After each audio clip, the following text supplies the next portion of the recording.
बढ़िए आगे। तो આપણે ગઈકાલે વાત કરતા હતા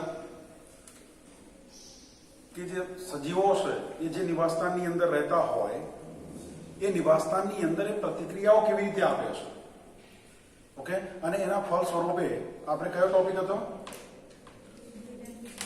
હા, જે ધાર્મિક અનુકૂલનો, અજૈવિક કારકો પ્રત્યેની પ્રતિક્રિયા, જેની અંદર આપણે અનુકૂલન વિશે વાત કરી કે જે પ્રતિક્રિયાઓ સજીવો આપે છે એને આપણે શું કહીએ છીએ? અનુકૂલનો કહીએ છીએ, ક્લિયર? અને આવા અનુકૂલનો ની અંદર મનોનિવાસી વનસ્પતિઓ છે અથવા સસ્તન પ્રાણીઓ છે અને કેટલાક દેહધાર્મિક કાર્યો દ્વારા એ શું કરે છે? સજીવો નિવાસસ્થાનની અંદર પ્રતિકૂળ સંજોગોનો સામનો કરે છે, ઓકે. એમાં દેહધાર્મિક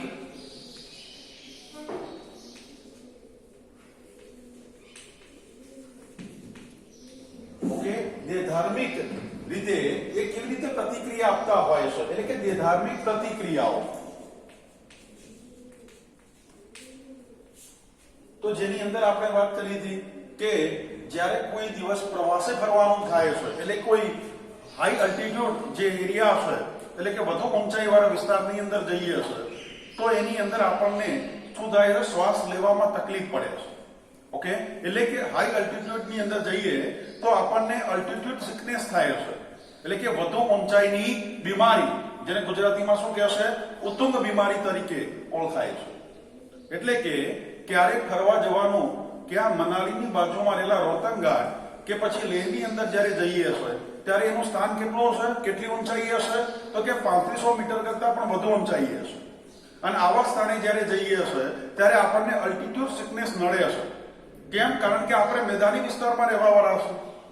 મેદાની વિસ્તારની અંદર હવા પાતળી છે, ઓકે, એમાં દબાણ વધારે હશે, સોરી, હવા જાડી છે, દબાણ વધારે હશે, માટે આપણને સહેલાઈથી ઓક્સિજનની પ્રાપ્તિ થાય છે, માટે શરીર બીમાર દેખાતું નથી. આપણા શરીરમાં રક્તકણોની સંખ્યા પણ ઓછી હોય છે. હિમોગ્લોબિનની બંધન ક્ષમતા ધીમી હોય છે, શ્વસન દર ધીમો હોય છે. પણ જ્યારે આવા હાઈ અલ્ટિટ્યુડ સ્થાને જઈએ છે ત્યારે ઘટના શું ઘટે છે? વધુ ઊંચાઈએ જે હવા હોય એ પાતળી છે, સાથે સાથે ત્યાં દબાણ ઓછું છે. હવામાં દબાણ કેવું છે? ઓછું છે. પરિણામે સહેલાઈથી ઓક્સિજન આપણા શરીરની અંદર પ્રવેશ કરતો નથી, કારણ કે હવા પ્રવેશ કરે તો એના સાથે ઓક્સિજનનો પ્રવેશ થાય છે, પણ એ પ્રવેશ થઈ શકતો નથી. હવે શરીરને તો ઓક્સિજનની માત્રાની જરૂરિયાત છે, તો હવે એ સામે ટકવા માટે આપણું શરીર જે છે એ શું પ્રતિક્રિયા કરશે? તો કે રક્તકણોના ઉત્પાદનને વધારી દેશે, હિમોગ્લોબિનની બંધન ક્ષમતાને ઘટાડી દેશે અને સાથે શ્વસન દરને વધારી દેશે, કે જેના પરિણામ સ્વરૂપે આપણા શરીરને પૂરતા પ્રમાણમાં શું મળી શકે? ઓક્સિજનનો પુરવઠો મળી રહે. અને જ્યારે આવી ઊંચાઈ વાળા વિસ્તારમાં જઈએ છે ત્યારે શરૂઆતમાં આપણે કીધું કે અલ્ટિટ્યુડ સિકનેસ થતી જોવા મળે છે. ઉબકા આવવા, ઉલટી થવી, ઓકે, અથવા શ્વાસ લેવામાં તકલીફ પડવી, આ બધી અલ્ટિટ્યુડ સિકનેસ છે, એટલે કે ઉત્તુંગ બીમારી છે. પણ થોડાક સમય પછી આપણું શરીર એના સાથે તાલમેલ માટે શું કરે છે? તૈયારીઓ કરી દે છે. અને તૈયારીઓ સ્વરૂપે રક્તકણોની સંખ્યાને વધારી દેવી, હિમોગ્લોબિનની બંધન ક્ષમતાને ઘટાડી દેવી કે શ્વસન દરને વધારી દેવો જેવી પ્રતિક્રિયાઓની શું થઈ જાય છે? શરૂઆત થઈ જાય છે. અને આપણે થોડાક સમય પછી તે અલ્ટિટ્યુડ સિકનેસથી મુક્ત થઈ શકીએ છીએ, ઓકે. એ જ પ્રમાણે જ્યારે આપણે વાત કરી કે જ્યારે મહત્તમ કાર્યની વાત કરીએ છીએ, એટલે કે કોઈ પણ નિવાસસ્થાન હોય એ નિવાસસ્થાનની અંદર સજીવો મહત્તમ કાર્યો ત્યારે જ કરી શકે છે કે જ્યારે એમને ચોક્કસ વર્ણપટીય આપણે કહી શકીએ કે તાપમાન મળે છે, નેરો સ્પેક્ટ્રમ, ઓકે. ચોક્કસ તાપમાનની અંદર જ સજીવો એ મહત્તમ કાર્ય દર્શાવતા હોય છે. અને યાદ રાખીશું, જુદા જુદા સજીવો માટે જે કાર્ય કરવા જરૂરી જે તાપમાન છે એ કેવા છે? જુદા જુદા છે, ઓકે. થર્મસ એક્વેટિકસ ને 100 ડિગ્રી ટેમ્પરેચરે સક્રિય અવસ્થામાં હોય છે. જો ને માઇનસ ડિગ્રીમાં લઈ જઈએ તો એ નિષ્ક્રિય અવસ્થામાં જતું રહેશે. તો એને કાર્ય કરવા માટે 100 ડિગ્રી ટેમ્પરેચર જોઈએ છે. અથવા તો 0 ડિગ્રી ધ્રુવ પ્રદેશની અંદર રહેતા જે સજીવો છે એ સજીવોને ગરમ નિવાસસ્થાનમાં લઈ જઈશું તો એ મહત્તમ કાર્ય કરી શકે નહીં. તો કોઈ પણ સજીવને કાર્ય કરવા માટે કોઈ ચોક્કસ તાપમાન, એટલે આપણે એને શું કહીએ છે, કોઈ સાંકડી પટ્ટી સ્વરૂપે નેરો સ્પેક્ટ્રમ તાપમાનની એને શું હોય છે, જરૂરિયાત હોય છે. અને એવા તાપમાને મહત્તમ કાર્ય કરી શકે છે. જ્યાં મનુષ્યની વાત કરીએ તો એના માટેનું ચોક્કસ તાપમાન કેટલું છે, તો 37 ડિગ્રી સેલ્સિયસ છે. કે આ તાપમાને મનુષ્ય જે છે એ મહત્તમ કાર્ય દર્શાવતો જોવા મળે છે. મહત્તમ કાર્ય એટલે કે વધુ ને વધુ સારા દેહધાર્મિક કાર્યો અને ચયાપચય ક્રિયાઓ થતી જોવા મળે છે. ક્લિયર?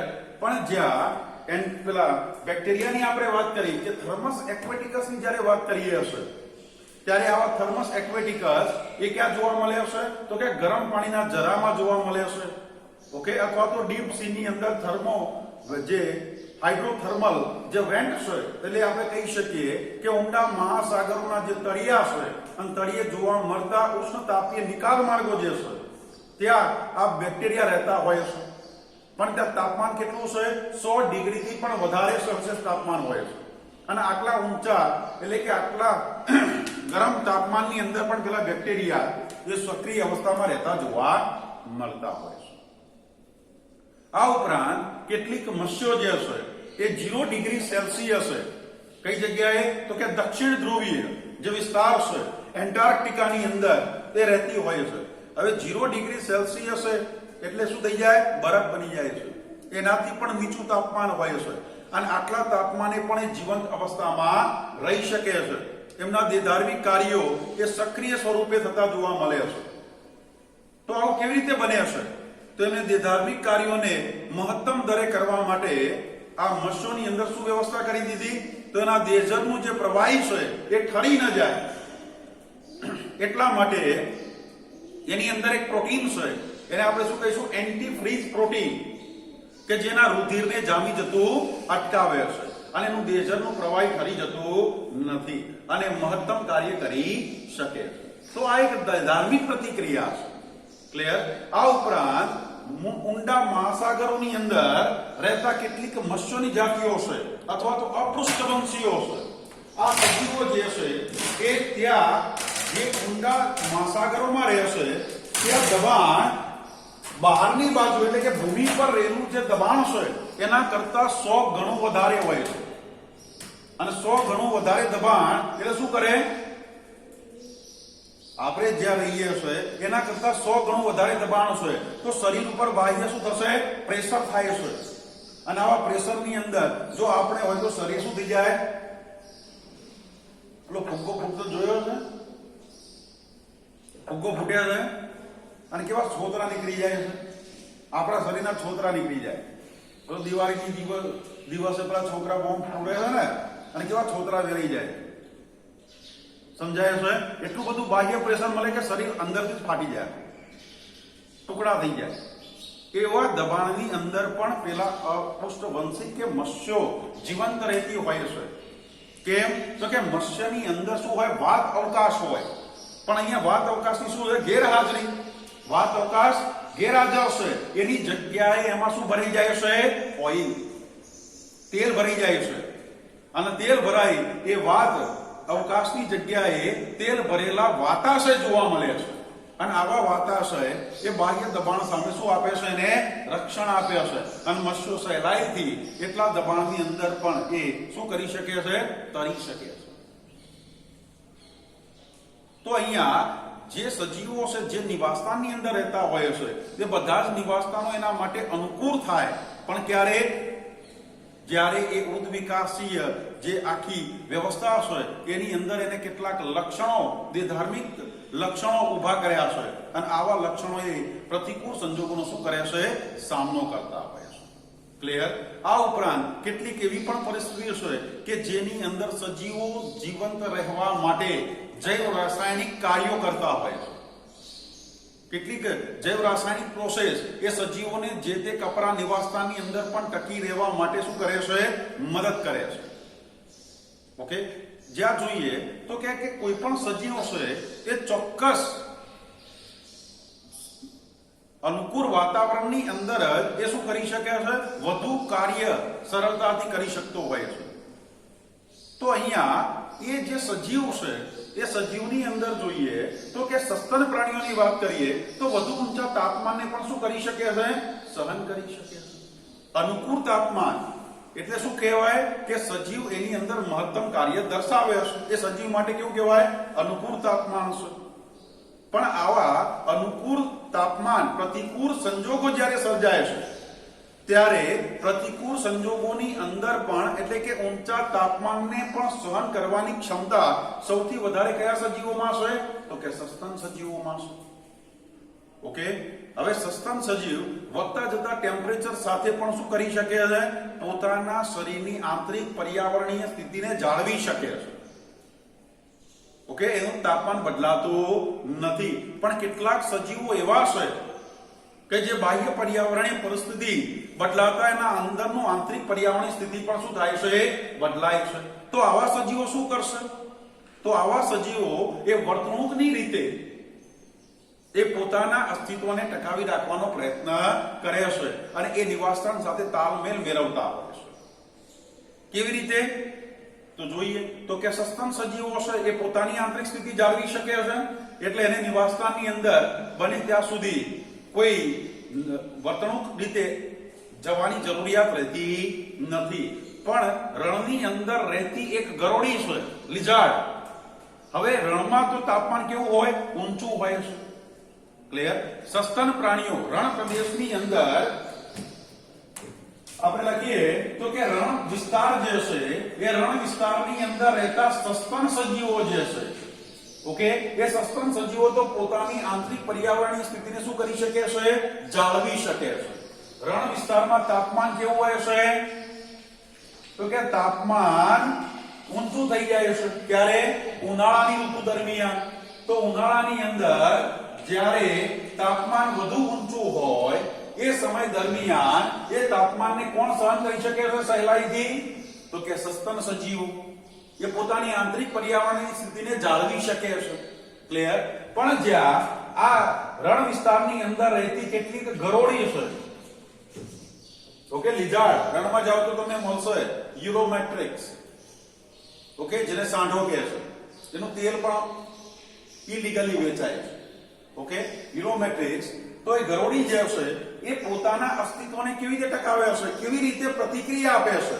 તો એ ગરોળી કઈ રીતે? તો કે વર્તણૂકની દ્રષ્ટિએ વર્તણૂકીય શું આપે છે? પ્રતિક્રિયા આપે છે. અને કેવી રીતે? કે જ્યારે તાપમાન નીચું હોય, સમજીશું કે આવી ગરોળી જ્યારે તાપમાન નીચું હોય,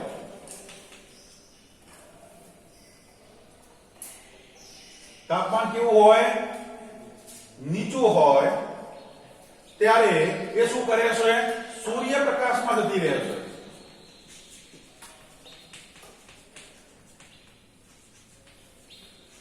ઓકે, સૂર્યપ્રકાશમાં જાય છે. અને જ્યારે તાપમાન ઊંચું હોય ત્યારે વૃક્ષના છાયામાં જતી રહે છે.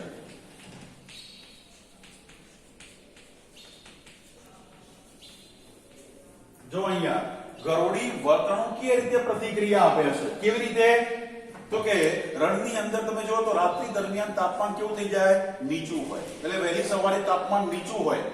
હવે તાપમાન જ્યારે નીચું હોય ત્યારે ગરોળીનું અંદરનું આંતરિક તાપમાન પણ કેવું જતું રહ્યું છે? નીચું જતું રહ્યું છે. તો હવે સવારે જ્યારે સૂર્યપ્રકાશ આવે છે ત્યારે સનબાસ્ક લેવા જતી રહે છે. સનબાસ્ક એટલે સૂર્યપ્રકાશ હોય ત્યાં જઈને ઊભી રહે. એટલે એના શરીર પર શું પડે? સૂર્યના કિરણો પડે અને એની અંદરની પણ જે ગરમી છે એ આંતરિક તાપમાનમાં શું કરી શકાય? વધારો કરી શકાય. આપણે પણ કરીએ છીએ.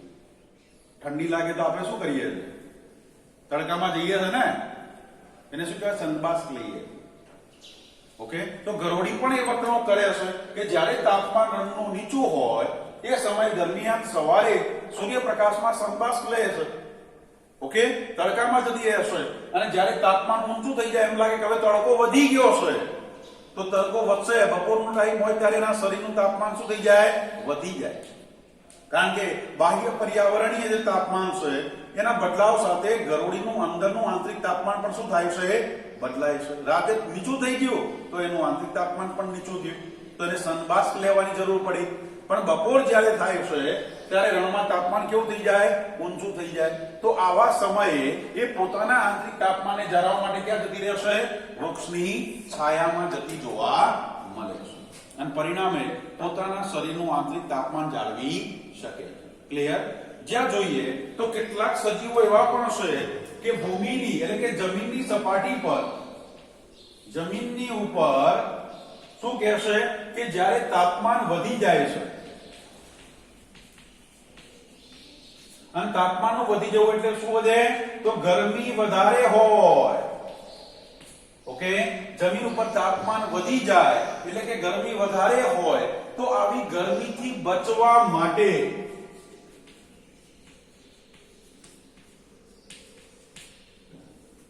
સજીવો શું કરે છે? તો કે એ ગરમીથી શું થઈ જાય છે? પલાયન થવાનો પ્રયત્ન કરે છે, સંતાવવાનો પ્રયત્ન કરે છે. એટલે કે આવા સજીવો શું કરશે? તો કે દર કરીને જમીનમાં શું કરે છે? દર કરીને અંદર રહેતા હોય છે.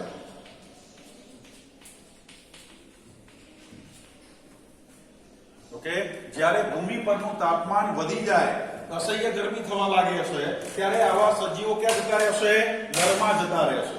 તો દરમાં રહેવા માટે, દર કરવા માટે એમના જોડે કેવા લક્ષણ હોવા જોઈએ? તેમના જે ઉપાંગો છે એ ઉપાંગો શેના માટે થઈ ગયા? ખોદવા માટે.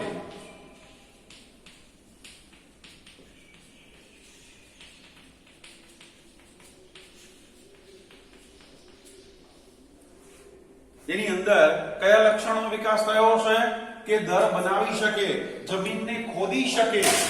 ઓકે, એવા લક્ષણોનો વિકાસ થયો છે અને જેના આધારે જમીનને ખોદી દર કરીને અંદર છુપાઈ જતા હોય છે કે જેથી બાહ્ય પર્યાવરણીય જે ગરમી છે એના શરીરને અસર કરી શકે નહીં. ક્લિયર? જ્યાં રણની અંદર જોઈએ તો ઉંદર જોવા મળે છે અને કે છે ઇન્ડિયન જેર્બિલ. ઓકે, ઉંદરની જાતિ છે જે તમે જાઓ તો રણની અંદર એક સમૂહની અંદર રહેતો હોય છે અને શું કરે છે? એ રણની અંદર દર કરીને આખી એક કોલોની ભૂમિની અંદર તૈયાર કરી હોય છે. બધા સમૂહમાં ભેગા રહેતા હોય છે. એવું લાગે કે આખા ઇન્ડિયન જર્બલની વસ્તી છે, પોપ્યુલેશન છે. ક્લિયર? એ શું કરે? દર કરીને અંદર છુપાઈ જતા હોય છે. ઓકે, એ પ્રમાણે ઇરોમેટ્રિક્સ પણ, જે સાંઢો કીધો ને મેં, એ સાંઢો પણ ત્યાં શું કરે છે? દર કરીને ત્યાં રહેતા હોય છે. ક્લિયર? ઓકે, કચ્છમાં ક્યારેક જવાનું થાય તો તમને જોવા મળશે. આપણે અહીંયા કાચીડા જોવા મળે છે ને, એનાથી જુદો હોય. ઓકે, એ છે સાંઢો. તો અહીંયા આ બધા જે પ્રતિક્રિયાઓ છે તે છે તે ધાર્મિક પ્રતિક્રિયાઓ. ક્લિયર? તો અનુકૂલનની અંદર ત્રણ સમજી ગયા. સૌથી પહેલા મરુનિવાસી વનસ્પતિઓ, એના લક્ષણોને યાદ રાખી લેવાના છે. બીજું પૂછ્યું તો કે સસ્તનના જે લક્ષણો છે એની પ્રતિક્રિયાઓ, એલનનો નિયમ. અને ત્રીજું છે તે ધાર્મિક પ્રતિક્રિયાઓ. ક્લિયર? આમાં જે પણ ઉદાહરણો છે આ પ્રકરણના બહુ સરસ રીતે તૈયાર કરી લેજો, કારણ કે એમસીક્યુ માં એ જ આવશે. ક્લિયર? એક એક લીટીએ એક એક એમસીક્યુ છે, એટલે ખૂબ ચેવટપૂર્વક તૈયાર કરવાનો છે, ખૂબ ધ્યાનથી તૈયાર કરવાનો છે.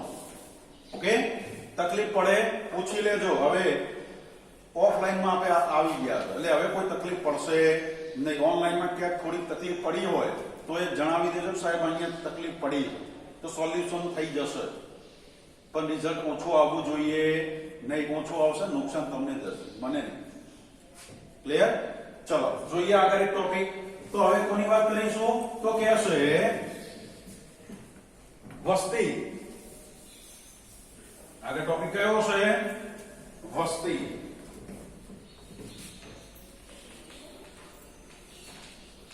વસ્તીને આપણે ઇંગ્લિશમાં શું કહીશું? પોપ્યુલેશન. વસ્તીને ઇંગ્લિશમાં શું કહીએ છીએ? પોપ્યુલેશન. ક્લિયર? ચલો હવે જ્યારે સમજીએ છે તો વસ્તીનો મીનિંગ શું થાય? કે સમૂહ છે, કોઈ વ્યક્તિગત સજીવોનો સમૂહ. એને આપણે અહીંયા શું કહીએ છીએ? વસ્તી તરીકે ઓળખીએ છીએ. વસ્તીની ડેફિનેશન શું આપી શકાય? કે વ્યક્તિગત સજીવો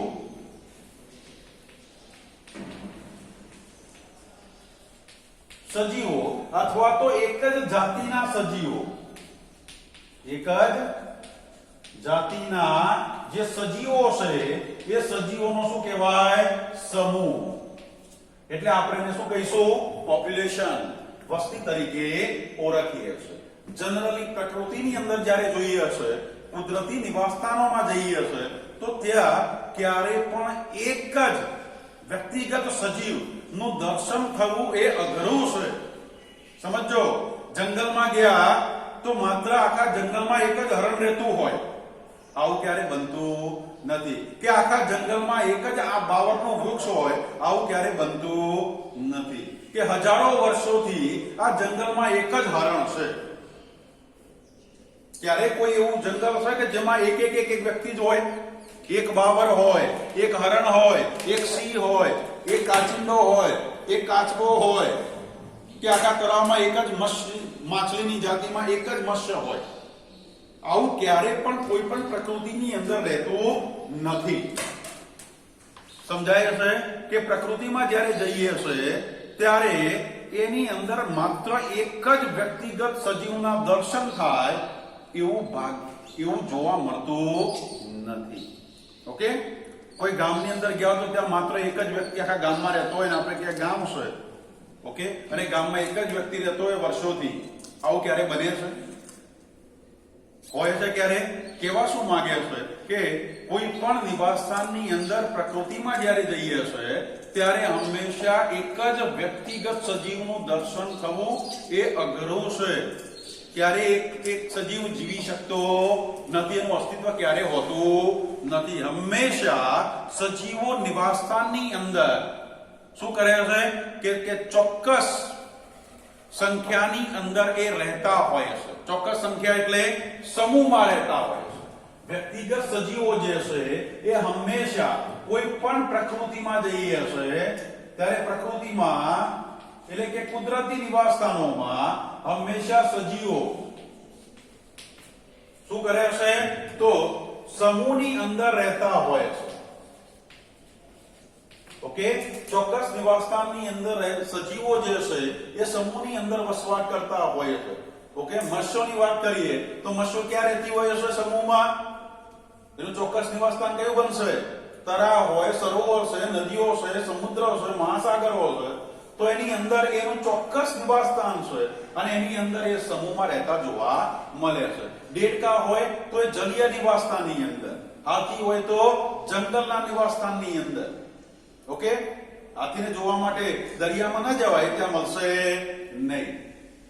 તો એ સજીવો જે છે એ જે તે નિવાસસ્થાનની અંદર એટલે કે ચોક્કસ નિવાસસ્થાનની અંદર સમૂહમાં રહેતા હોય છે. ત્યારે એકલો વ્યક્તિગત સજીવ જોવા મળતો નથી. ક્લિયર? કે 1000 વર્ષથી આ જંગલમાં એક જ હાથી રહે છે, આવું ક્યારે બનતું નથી. ઓકે, તો સજીવો પ્રકૃતિમાં કેવી રીતે જોવા મળે છે? તો સમૂહની અંદર રહેતા જોવા મળે છે. ક્લિયર? અને આવા સજીવો એ પ્રકૃતિની અંદર શું કરે છે? એક જ જાતિના સજીવો ને આપણે શું કીધી? વસ્તી. તો આ એક જ જાતિના સજીવો જે છે એ એકબીજા સાથે શું કરે છે? સ્પર્ધા પણ કરતા હોય છે. ઓકે, આવા સજીવો વચ્ચે શું જોવા મળે છે? સ્પર્ધા પણ જોવા મળે છે. ચાહે આવી સ્પર્ધા એ ખોરાકીય દ્રષ્ટિએ હોય, ચાહે નિવાસસ્થાનની દ્રષ્ટિએ હોય, એટલે કે રહેઠાણ માટે હોય, પ્રજનન માટે હોય. ઓકે, તો અહીંયા આવા એક જ જાતિના જે સજીવો છે એ જે નિવાસસ્થાનમાં રહેતા હોય એ નિવાસસ્થાનની અંદર એકબીજા સાથે એ સ્પર્ધા પણ કરતા હોય છે, એકબીજાના પ્રતિસ્પર્ધી હોય છે. એક જંગલમાં રહેલો હરણની જો જાતની વાત કરીએ તો હરણ અંદરો અંદર એકબીજા સાથે શું કરતા હોય છે? સ્પર્ધા પણ હોય છે. અને આવી સ્પર્ધા એ ખોરાકીય દ્રષ્ટિએ પણ હોઈ શકે, એટલે ખોરાક માટે પણ કરે છે, ચાહે રહેઠાણ માટે પણ કરે છે અને પ્રજનન માટે પણ કરતા જોવા મળે છે. તો આવા સજીવો એકબીજાની વચ્ચે સ્પર્ધા પણ કરે છે અને શું દર્શાવે છે? આંતર પ્રજનન પણ દર્શાવતા જોવા મળે છે. ક્લિયર? આંતર પ્રજનન એટલે કે પ્રકૃતિની અંદર જ્યારે આવા સજીવો ની જાતિઓ સમૂહમાં રહે છે, એકબીજા વચ્ચે સ્પર્ધા કરે છે, આંતર પ્રજનન દર્શાવે છે અને કોનું નિર્માણ કરે છે? તો કે વસ્તીનું નિર્માણ કરે છે. કોનું નિર્માણ કરે છે? વસ્તીનું નિર્માણ કરતા જોવા મળે છે. ક્લિયર? અને જ્યાં જોઈએ આંતર પ્રજનન શબ્દ એટલે શું કહી શકીશું? અને આ લિંગી પ્રજનનની વાત કરે છે. આંતર પ્રજનન શું દર્શાવે છે? લિંગી પ્રજનન. ક્લિયર? પણ લિંગી પ્રજનન કરતા સજીવો એ વસ્તીનું નિર્માણ કરે એ જરૂરી નથી. માત્ર એકલા જ વસ્તીનું નિર્માણ કરતા નથી, પણ કેટલાક એવા પણ સજીવો છે કે જે સજીવો શું કરે છે? અલિંગી પ્રજનન દર્શાવે છે. સમજીશું? અલિંગી પ્રજનન દર્શાવતા જે સજીવો છે એ સજીવોનો સમૂહ પણ શું કહેવાય છે? વસ્તી કહેવાય છે. ઓકે, આપણે વાત કરી કે પ્રકૃતિમાં નિવાસસ્થાનમાં જ્યારે જઈએ છે ત્યારે જે સજીવો છે, એક જ જાતના સજીવો એ સ્પર્ધા કરે છે, આંતર પ્રજનન દર્શાવે છે અને વસ્તીનું શું કરે છે? નિર્માણ કરતા હોય, એટલે કે વસ્તીને રચતા હોય. ક્લિયર?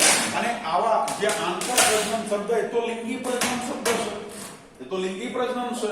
તો માત્ર લિંગી પ્રજનન દર્શાવતા સજીવો વસ્તીનું નિર્માણ કરે છે? તો કે ના. જે સજીવો અલિંગી પ્રજનન કરે છે એ પણ શું કરે છે?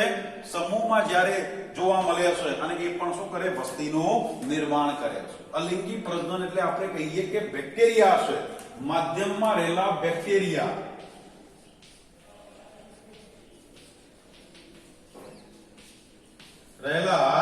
બેક્ટેરિયા જે છે એ કોઈ એક બેક્ટેરિયા છે અંદર. માધ્યમમાં જ્યારે બેક્ટેરિયા જોઈએ છે ત્યારે એક જ બેક્ટેરિયા હોય ત્યાં? તો નહીં હોય. ત્યાં ઘણા બધા હજારો બેક્ટેરિયા સંવર્ધન માધ્યમની અંદર હોય છે. તો આપણે એને શું કહીશું? બેક્ટેરિયાની વસ્તી. શું કહીશું? બેક્ટેરિયાની વસ્તી. પણ આવા બેક્ટેરિયા લિંગી પ્રજનન તો દર્શાવતા નથી. શું દર્શાવે છે? અલિંગી પ્રજનન દ્વારા એ પોતાની સંખ્યાને વધારે છે, પ્રજનન કરે છે અને પોતાની સંખ્યાને શું કરે છે? વધારે છે.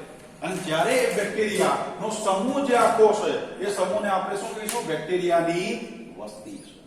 ક્લિયર? એ જ પ્રમાણે જંગલની અંદર જઈએ છે ત્યારે શું કે? સાગની વસ્તી. ઓકે, અથવા તો આપણે કહીએ જંગલમાં રહેલા વાંસની વસ્તી. ક્લિયર?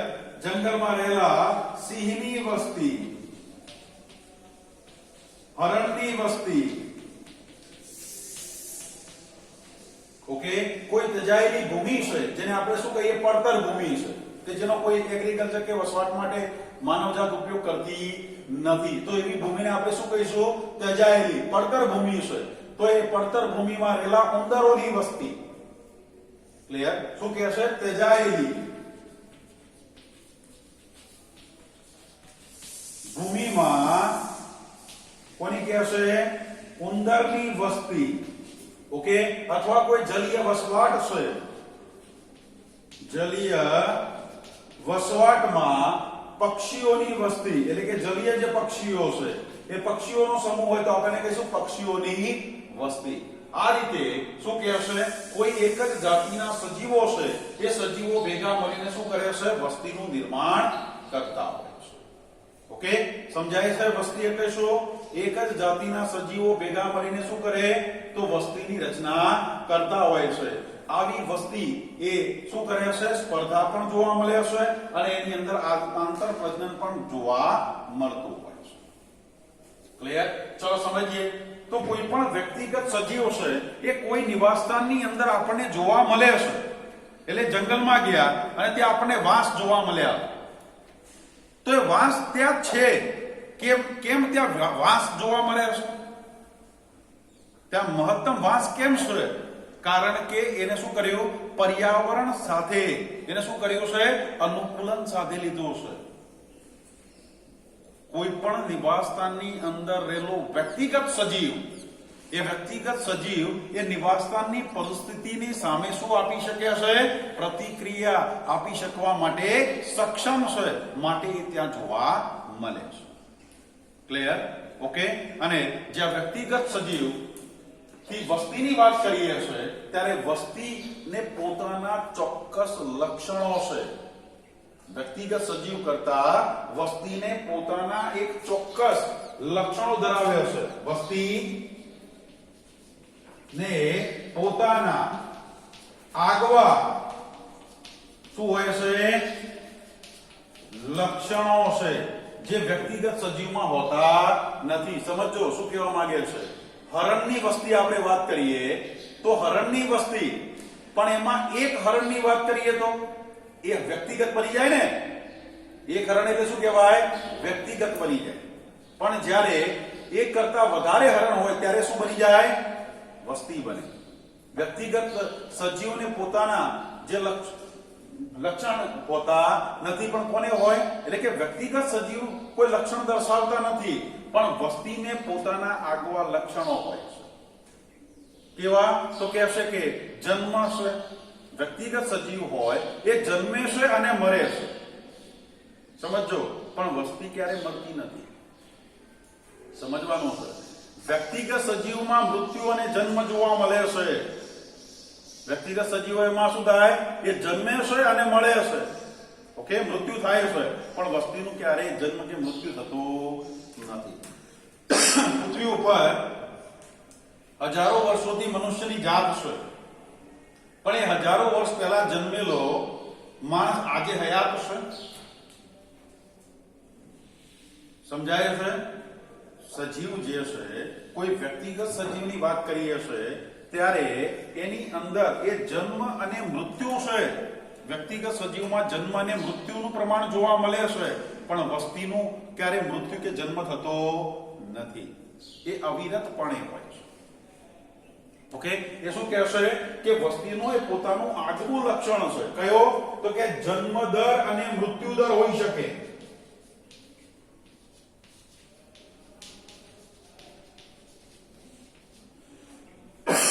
વ્યક્તિગત સજીવ જે છે એ જન્મે છે અને મરે છે. ઓકે, એટલે કોઈ ચોક્કસ સમયનું અસ્તિત્વ ખતમ થઈ જાય છે, પણ વસ્તીનું ક્યારે અસ્તિત્વ ખતમ થતું નથી. કેમ? કારણ કે માનવ વસ્તી હજારો વર્ષોથી છે. તો આપણે કહી શકીએ કે વસ્તી તો હજારો વર્ષોથી છે, પણ 1000 વર્ષ પહેલા જન્મ લીધેલો વ્યક્તિ આજે હયાત નથી હોતો, પણ વસ્તી, માનવ વસ્તી હયાત છે. એટલે કે વસ્તી જે છે એ વસ્તીની અંદર શું જોવા મળે છે? જન્મ દર અને મૃત્યુ દર ના લક્ષણો જોવા મળતા હોય છે. તો અહીંયા જન્મ અને મૃત્યુ દર એ કેવી રીતે નક્કી કરી શકાય?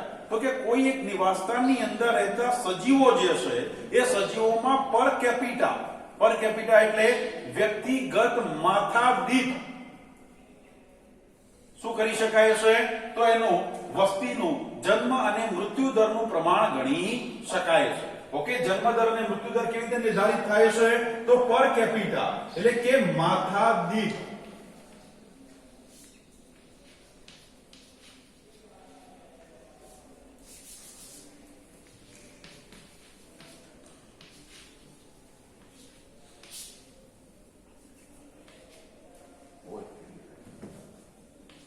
માથા દીઠ શું નક્કી કરી શકાય? તો કે પર કેપિટા જન્મ દર અને મૃત્યુ દર નક્કી કરી શકાય છે. ક્લિયર? જેમ વસ્તી ગણતરી થાય છે ને, પોપ્યુલેશન ની ગણતરી થાય છે, કોઈ ગામ છે એ ગામની અંદર જન્મ દર નું પ્રમાણ એ કેવી રીતે ગણાય છે? માથા દીઠ ગણાય છે. તમે જોજો, જ્યારે પેલા ગરબા આવે છે ત્યારે ગામમાં કેટલા ગરબા છે તેના ઉપરથી ખબર પડે છે. ઓકે, આટલા દીકરા છે ગામની અંદર, એટલે આ વર્ષે કેટલા છોકરા જન્મ્યા છે એ નિર્ધારિત થઈ જાય છે. જેટલા ગરબા એટલા છોકરા થાય છે ને. ફલાણા ભાઈના ઘેર દીકરો જન્મ્યો, ફલાણા ભાઈના ઘેર દીકરી છે. તો પર કેપિટા એક વ્યક્તિની શું થતી હોય છે? ગણતરી થતી હોય છે. તો શું કહેશે કે વસ્તી જે છે એની અંદર જન્મ દર અને મૃત્યુ દર એ પર કેપિટા ગણી શકાય છે અને નક્કી થાય છે. ક્લિયર? જેની અંદર જોતા હોય તો કેવી રીતે જન્મ દર અને મૃત્યુ દર નિર્ધારિત કરી શકાય? તો એનું ઉદાહરણ આપણી બુકની અંદર આપેલું છે કે વસ્તીનું પહેલું લક્ષણ એટલે જન્મ દર અને મૃત્યુ દર. જેની અંદર જોઈએ તો કોઈ એક તળાવ છે. ઓકે, એક તળાવ છે, એ તળાવની અંદર કમળ છે. કઈ વનસ્પતિ છે? તો કે કમળ છે. ક્લિયર? એ કમળની જે સંખ્યા એ કેટલી છે? 20 છે. કમળની સંખ્યા કેટલી છે? 20 છે. ક્લિયર? હવે એ વર્ષે સમજીશું કે એક વર્ષની અંદર એ કમરની અંદર નવા કમર કેટલા ઉમેરાય છે? તો કે 8 નવા કમર ઉમેરાય છે. કેટલા? તો કે નવા કમર કેટલા? તો કે 8 ઉમેરાય છે. 8 નો શું થાય છે? ઉમેરો થાય છે. તરાવ છે, તરાવની અંદર કમરની કેટલી સંખ્યા હતી? 20. ગણતરી કરી લીધી કે તરાવમાં કમરની સંખ્યા 20 છે. હવે એ આખું વર્ષ જાય, એ આખા વર્ષ દરમિયાન શું થાય છે કે એ તળાવમાં નવા કમર કેટલા ઉમેરાયા? તો કે 8 નવા કમર ઉમેરાયા છે. તો એક વર્ષ પછી એ તળાવની અંદર કમળની કુલ સંખ્યા કેટલી થઈ ગઈ? કેટલી થઈ જાય? 28 થઈ જાય. એક તળાવમાં 20 કમર હતા અને એ તળાવની અંદર એક વર્ષ પછી જ્યારે જોયું ત્યારે એમાં નવા 8 કમર ઉમેરાયા. ઓકે, નવા બીજ એ કમરમાંથી બહાર પડ્યા, જે 20 કમર હતા એમાંથી, અને એમાંથી 8 બીજ ઉગ્યા અને નવા 8 કમરના છોડ તૈયાર થઈ ગયા. તો ટોટલ કેટલા થઈ ગયા? 28 થઈ ગયા. ક્લિયર? તો હવે આ તળાવની અંદર કમરનો જન્મદર જોવો છે. કમરનો શું જોવો છે? જન્મદર. તો કેટલો હોઈ શકે? તો જન્મદર એટલે 8 ભાગ્યા 20 કરો તો જન્મદર કેટલો થઈ જશે? 0.4. ઓકે, ટકાવારી કોઈ પણ વસ્તીની જન્મદર અને મૃત્યુદરની ટકાવારી નોંધી શકાય છે. ક્લિયર? તો અહીંયા આપણે જોયું કે કમર હતા 20, એમાં 8 કમર નવા ઉમેરાયા, તો ટોટલ કેટલા થઈ ગયા? 28 છે. તો હવે એ તળાવની અંદર કમરનો જન્મદર કેટલો છે? પરીક્ષાની અંદર દાખલા પૂછાયેલાના યાદ રાખજો. ઓકે, તો તળાવમાં જન્મદર કેટલો હશે એ નક્કી કરવો છે. તો તળાવમાં કમરનો જન્મદર કેટલો થઈ ગયો? 0.4%. ઓકે, કે દર વર્ષે એવરેજ કેટલા કમર ઉમેરાતા હશે? તો 0.4%. ક્લિયર? એ જ પ્રમાણે જ્યારે કોઈ એક સમજીશું કે પ્રયોગશાળા છે, પ્રયોગશાળાની અંદર શું કરવામાં આવ્યો છે? તો કોઈ સજીવનો ઉછેર કરવામાં આવ્યો છે. ઓકે, ચાહે બેક્ટેરિયાની જાતિ હોય તો પણ ગણી શકાય. ક્લિયર? હવે પ્રયોગશાળાની અંદર શું કરાય છે? એક સજીવ નો ઉછેર કરાય છે. હવે એ સજીવ જે છે એ સજીવની સંખ્યા એટલે કે ફળમાખી. ઓકે, પ્રયોગશાળાની અંદર ફળમાખી ડ્રોસોફિલા મેલાનોગેસ્ટર કોને ઉછેર કર્યો તો? કોને પ્રયોગ કર્યો છે આના ઉપર? ટીએચ મોર્ગને કર્યો તો ને પ્રયોગ. ફળમાખીને કેવું ઉછેરી? અને પ્રયોગશાળામાં ઉછેરી છે. તો હવે એ ફળમાખીની શું કરવામાં આવ્યો છે? ઉછેરવામાં આવ્યો છે. તો એની સંખ્યા કેટલી છે? તો કે છે કે એની સંખ્યા 40 ની છે. ઓકે, હવે એ ફળમાખી જ્યારે મોર્ગન ઉછેરે છે એ સમય દરમિયાન શું થાય છે? તો એક અઠવાડિયાની અંદર 4 ફળમાખી મૃત્યુ પામે છે. કેટલી? અઠવાડિયાની અંદર, એક અઠવાડિયામાં કેટલી?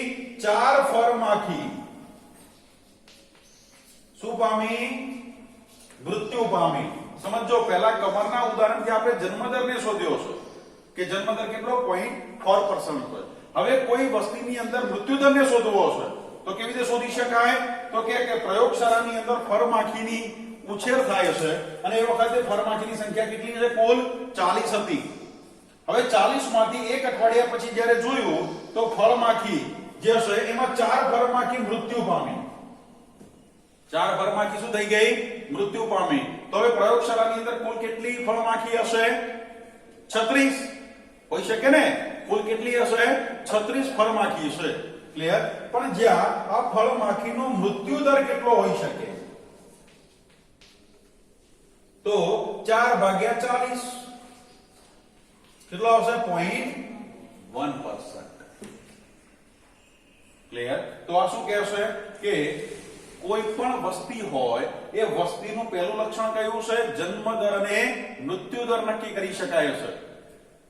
ઓકે, પણ કોઈ વ્યક્તિગત સજીવનો જન્મદર કે મૃત્યુદર નક્કી કરી શકાતો નથી. સમજો, નક્કી કરી શકાય?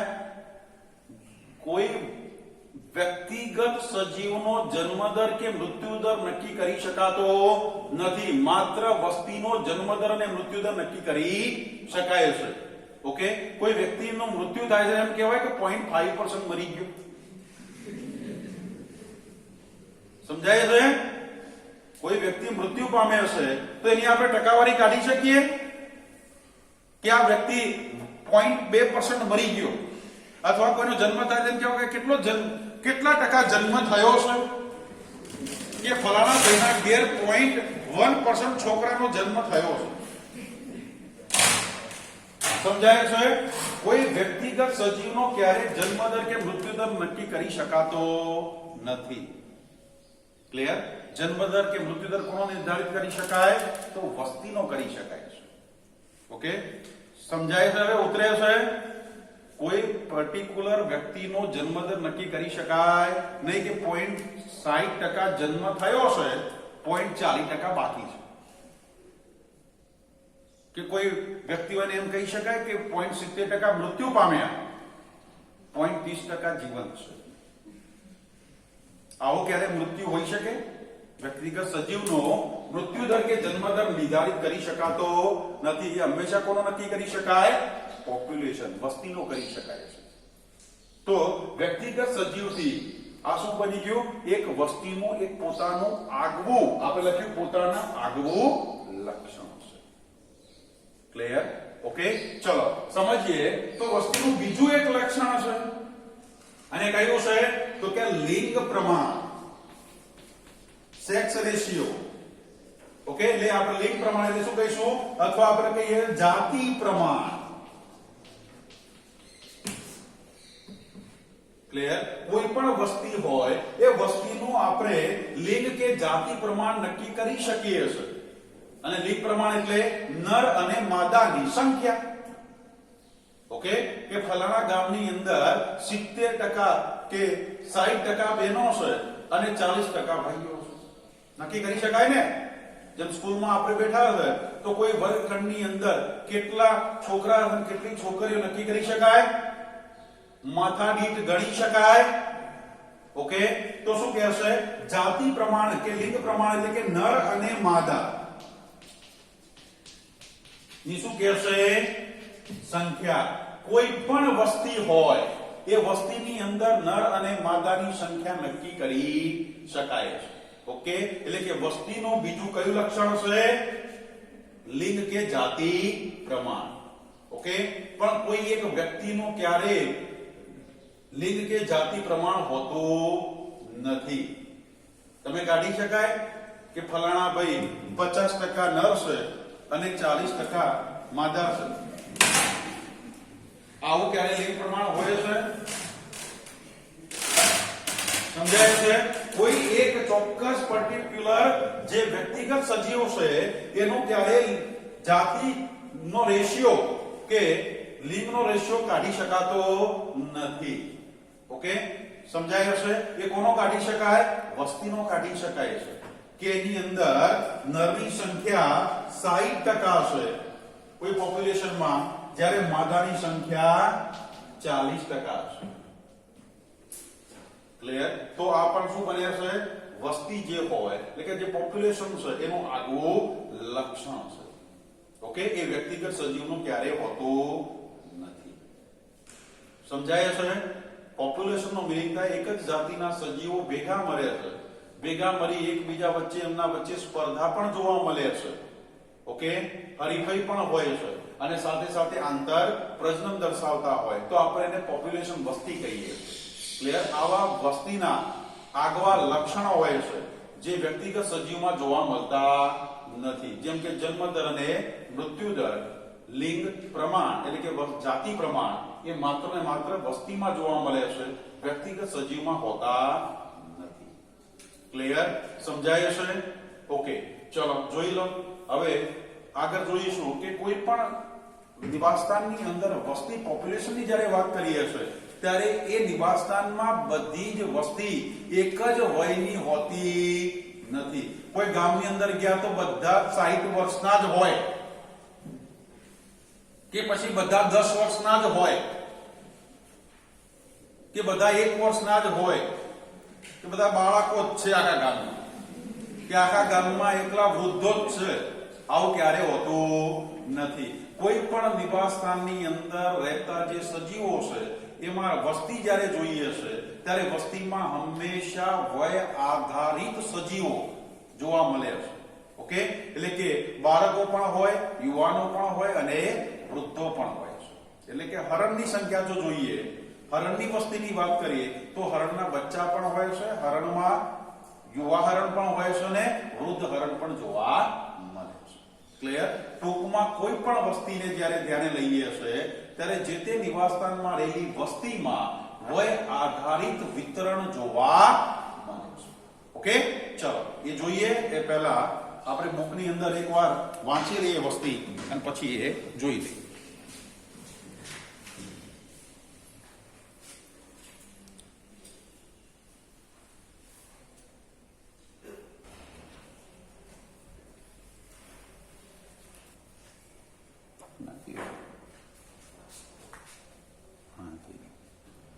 ઓકે, ચલો જોઈએ આગળ. તો કહે છે કે કોઈ પણ વસ્તીની જ્યારે વાત કરીએ છીએ ત્યારે હંમેશા વસ્તીની અંદર શું જોવા મળે છે? વય આધારિત વિતરણ જોવા મળે છે. ઓકે, તો વસ્તીની અંદર જુદી જુદી વયના શું હોય છે? વ્યક્તિઓ રહેલા હોય છે. અને જ્યાં વય આધારિત જે વિતરણ છે એટલે કે કોઈ વસ્તીની અંદર જ્યારે જોઈએ છે ત્યારે આવું વય આધારિત વિતરણ જ્યારે એનું આલેખન કરવામાં આવે છે ત્યારે શું મળે છે? એક પિરામિડ મળે છે અને એને કહે છે વય પિરામિડ. સમજીશું? વય આધારિત વિતરણને આધારે સજીવોનું જ્યારે આલેખન કરાય છે, એનો જ્યારે ગ્રાફ દોરવામાં આવે છે ત્યારે ગ્રાફને શું કહે છે? વય પિરામિડ. વય પિરામિડ તરીકે ઓળખાય છે. અને આવા વય પિરામિડ એ જુદા જુદા આકારના બને છે. ઓકે, તો વસ્તી જ્યારે વધતી હોય, યાદ રાખીશું, વસ્તી જ્યારે વધતી હોય ત્યારે મળતો વય પિરામિડ કેવા આકારનો હોય છે? તો કે છે ત્રિકોણાકાર અથવા આપણે લખીએ શંકુ આકાર. યાદ રાખીશું, જ્યારે વસ્તી કોઈ નિવાસસ્થાનમાં રહેલી વસ્તી એટલે કે હરણની વસ્તી છે કે સિંહની વસ્તી છે કે માનવની વસ્તી છે કે ઉંદરની વસ્તી કે પછી દેડકાની વસ્તી છે કે વાંસની વસ્તી છે, તો આવી વસ્તી જે છે એ વસ્તીમાં જ્યારે વય આધારિત એનું આલેખન કરાય છે ત્યારે આપણે એને શું કહીએ છીએ? વય પિરામિડ તરીકે ઓળખાય છે. અને આવા વય પિરામિડ એ જુદા જુદા હોય છે, એના આકારો જુદા જુદા મળે છે. જ્યારે વસ્તી વધતી હોય તો મળતો આકાર કેવો હોય? ત્રિકોણાકાર હોય છે. જ્યારે વસ્તી સ્થાયી સ્થિતિમાં આવે છે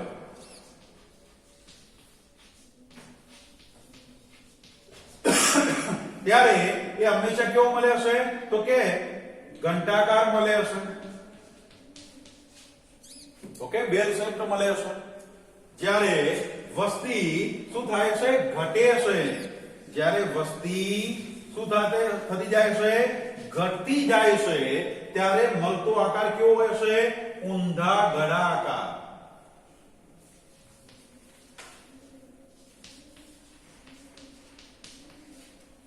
ત્યારે મળતો આકાર કેવો હોય છે? ઊંધા ગળા આકાર હોય છે. ક્લિયર? કોઈ પણ વય આધારિત જ્યારે વ્યક્તિનું વિતરણ થાય છે ત્યારે એની અંદર લિંગ પ્રમાણ એટલે કે જાતિ પ્રમાણ પણ શું હોય છે? જોઈ શકાય. એની પણ આલેખન થતું હોય છે. આલેખનમાં કેટલા નર હશે અને કેટલી માદા હશે એ પણ એની અંદર દર્શાવાય છે. નર અને માદાનું પ્રમાણ પણ એનું પણ આલેખન કરી શકાય છે. આપણી બુકની અંદર જો 3 આકૃતિઓ આપી હશે એમાં સૌથી પહેલી જે આકૃતિ છે એની અંદર જુઓ તો જ્યારે વય આધારિત વિતરણ થાય છે તો એના આધારે જે આલેખન થાય એને આપણે વય પિરામિડ કહીએ છીએ.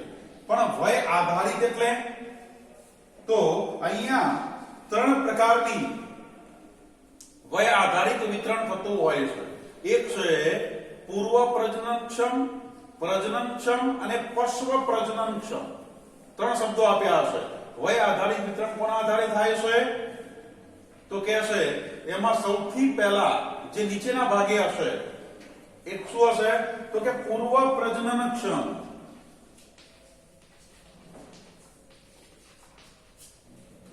પૂર્વ પ્રજનનક્ષમ એટલે કે એમાં કોણ આવશે? તો કે બાળકો છે, જે પૂર્વ પ્રજનનક્ષમ ની અંદર આવે છે. પછી આવે છે પ્રજનનક્ષમ. પ્રજનનક્ષમ ની અંદર કોણ આવશે? તો કે યુવાનો છે, એટલે કે યુવા છે. અને પશ્વ પ્રજનનક્ષમ.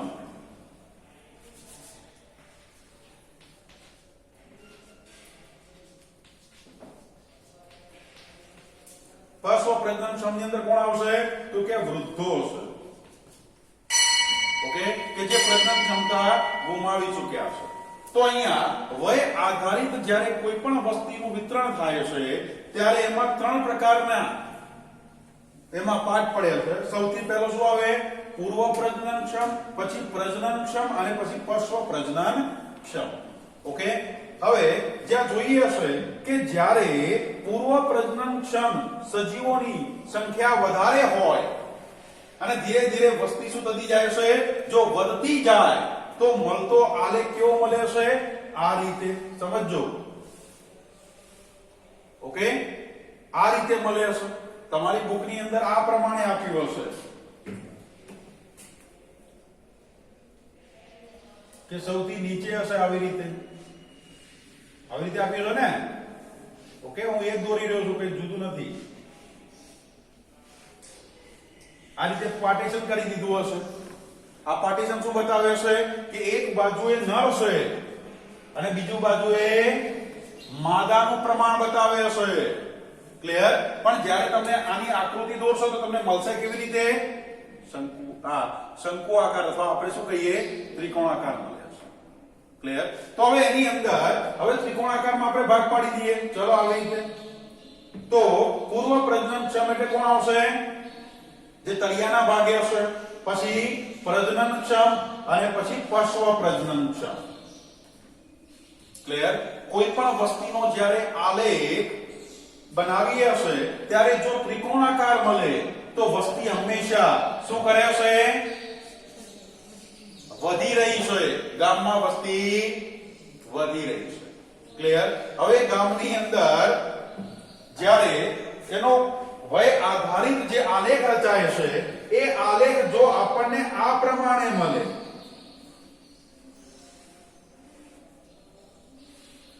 તો આ કેવો થઈ ગયો? ઘંટાકાર થઈ ગયો, બેલ શેપ. ઓકે, તો હવે આવો આલેખ જો મળે તો અહીંયા તમે જોઈ શકો છો ત્રણેયમાં પૂર્વ પ્રજનનક્ષમ અને પશ્વ પ્રજનનક્ષમ આ ત્રણેય ભાગની જે વસ્તી છે એ કેવી જોવા મળે છે? સમાન જેવી છે. જો આલેખ ઘંટાકાર મળે તો સમજી લેવું કે એ ગામની વસ્તી કેવી સ્થિતિમાં છે? સ્થાયી સ્થિતિમાં છે. વધઘટ બહુ જોવા મળતી નથી. જે વસ્તી છે એમના એમ જળવાઈ રહી છે. ક્લિયર? પરંતુ જો આપણને ત્યાંનો આલેખ આ પ્રમાણે મળે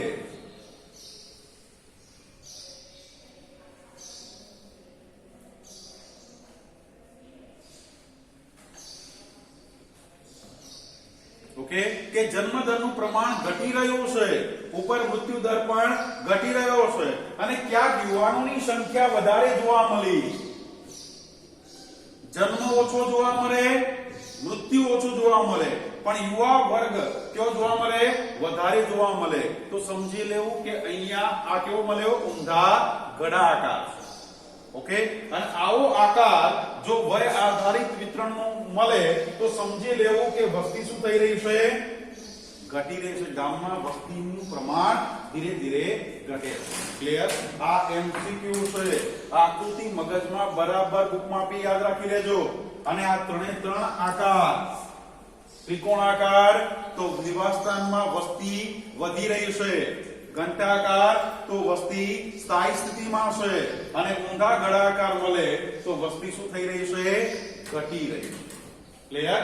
એમસીક્યુ ની અંદર પૂછી શકે. ઓકે, ચલો અહીંયા રાખીએ છે. બાકીનું કાલે વસ્તીનું થોડું રહી ગયું કાલે જોઈએ.